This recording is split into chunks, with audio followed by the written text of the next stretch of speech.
Bienvenue dans votre chaîne préférée, l'information en temps réel, la République de l'info. Avant de commencer, n'hésitez pas de vous abonner à la chaîne et d'être courtois dans les commentaires. Après l'Égypte et le Royaume-Uni, c'est au tour de la Côte d'Ivoire de décider le retrait de ses troupes à la MINUSMA.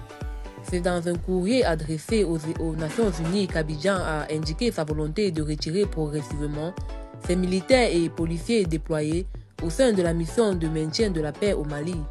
Ils sont au nombre de 850 éléments déployés au Mali depuis 2014.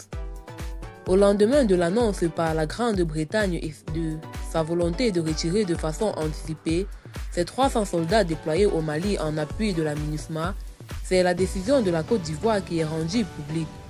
Dans une correspondance adressée le 11 novembre au bureau du secrétaire général adjoint aux opérations de paix, la mission permanente ivoirienne auprès des Nations Unies, le gouvernement ivoirien a clairement indiqué qu'il retirerait ses militaires. Cette action était la suite logique de l'incident diplomatique entre la RCI et le Mali au sujet des 46 soldats incarcérés. Alassane Ouattara, le pas à Macron qui a retiré Barkhane et qui vient de suspendre l'aide au développement. Pour rappel, le retrait des soldats ivoiriens de la MINUSMA avait été annoncé le 28 octobre dernier, à l'issue d'un entretien entre Lyon Kakou Adom, ministre ivoirien délégué des Affaires étrangères, et Jean-Pierre Lacroix, secrétaire général adjoint aux opérations de paix de l'ONU.